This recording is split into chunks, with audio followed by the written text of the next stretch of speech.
Amma xiqqashoo wantoota silkii keenya Androidii keessatti warri fayyadaman akkaataa itti fayyadamanii fi appilikeeshinoota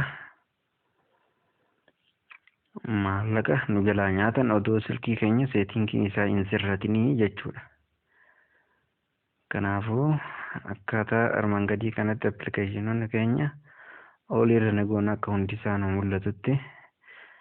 achiin booda deebinetoo seetingii kiyyaama waan sirratee jiruuf malee notifikashinii isaa kana akkanatti as seenneetoo kun yoo banaa jiraate akkanatti kana ofirraa sirreessineetoo si irraa deebinee show notification ka jedhu kun inni kun akkanatti banaa jira jechuu kiyyaama waan sirratee jiruuf kan akkana biif kana isin garsaa jira. Kan banaa jiru kanatti yoo jiraate akkanatti cufatteetoo amma isa itti aanutti dabarta bifa kanaan ni seenta kan akkanatti ofirraa cufta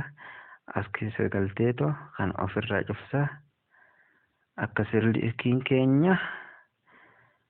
birrii nu jalaa hin fixanne appilikeeshinoota kana hunda isa kanatti asirratti mul'atan kana hunda bifa kanaan sirreeffatteetoo silkiin keenya maallaqa akka nu jalaa hin finne itti fayyadamuu dandeessaa jechuudha. Bifa kanaan sirreeffattee ni salphaadha jechuudha. Bifa kanaan itti fayyadamuu dandeenya jechuudha.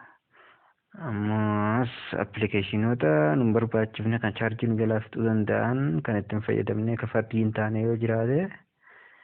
bifa kanaan akkanatti asirra ilaalleetoo uninstall ofirraa